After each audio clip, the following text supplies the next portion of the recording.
Welcome to Ears to Feel. This episode is titled Blinded. Please join in with Denise as she talks about the importance of not being blinded by the long list of faults, flaws, and shortcomings we have towards our person or the people in our lives. Hey everybody, welcome to another episode of Ears to Feel. I'm Denise, and today's episode is titled Blinded. This episode is directed towards how we think about the flaws and the annoyances that our loved ones present to us. How we can get blinded and consumed at the negativity that surrounds the daily annoyances and irritants and flaws that the people in our lives bring to us. But I want to think about it this way. Think about not having those very people in your life who are frustrating, irritating, and annoying you. What if they vanished suddenly? What if they disappeared? What if they died? What if they just up and left for no reason, completely, without any warning? They were just gone.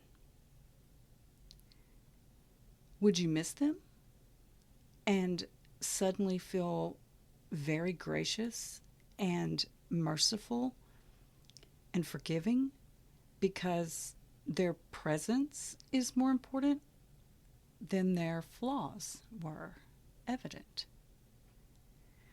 Think about this when the situation arises to be ungrateful and unappreciative and perhaps less patient, which we all can be.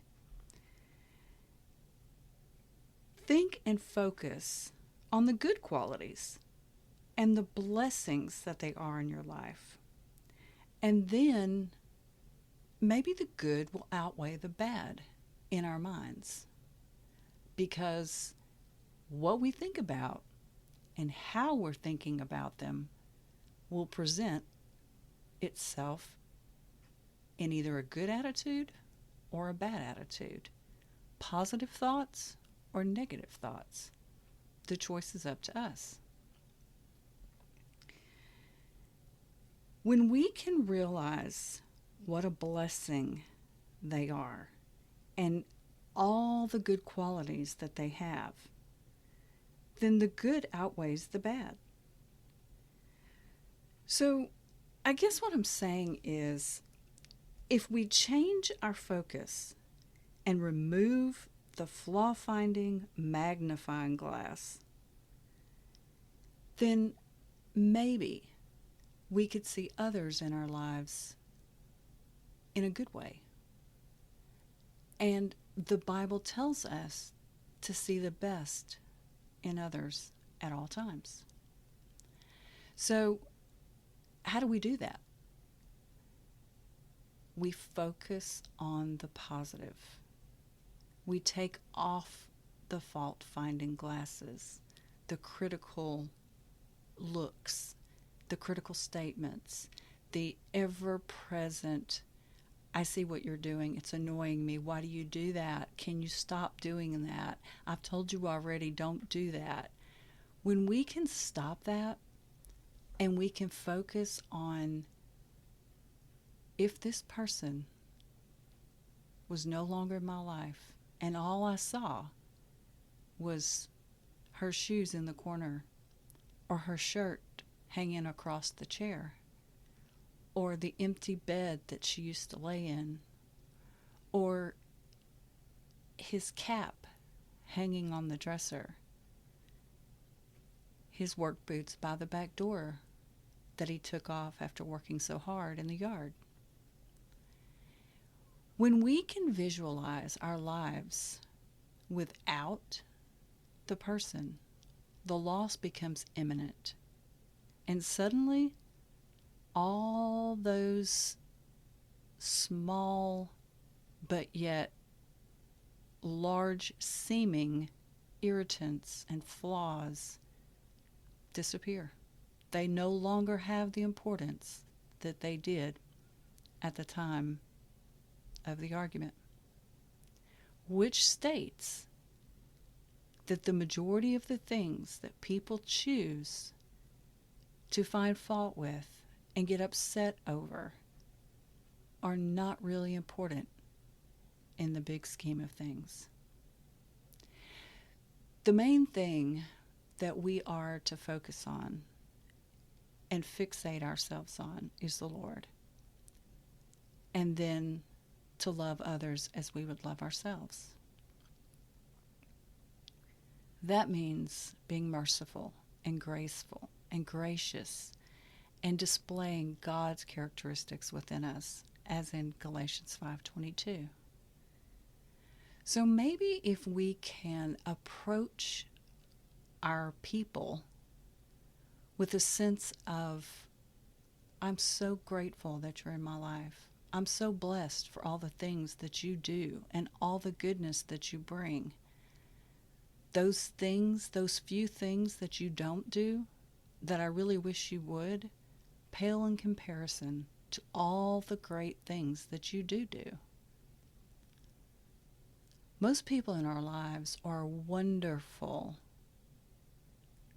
compliment to us.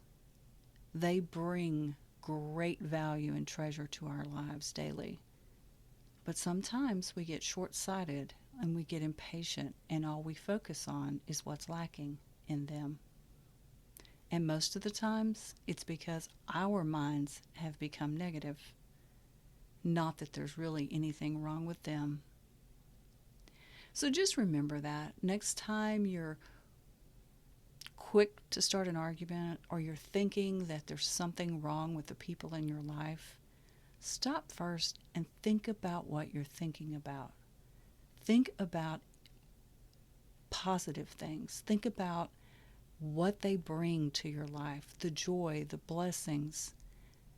And then really ask yourself, is it really worth bringing up this small flaw, even though at the time you have created it to be huge? But in the big picture of your life with this person and the peace that could be with them, is it worth it? Think about that. People really are a blessing to us, not a curse. Thank you for joining me for today's episode of Blinded. I just pray that as we go through the next several days or weeks, that the Lord will really show himself present to us in the areas of appreciation, gratitude, patience, and love and mercy for the people in our lives. We have so much to be grateful for when we have people that love us and we have relationships that we really value. So let's ask God to really help us to be appreciative of those relationships and slower to see the faults and the criticisms that we sometimes bring to these relationships. Perhaps we can be a little more generous and positive and remove some of the negativity. So, as we close out today, I just pray that the Lord would help each one of us to do that. Thank you, and have a great afternoon.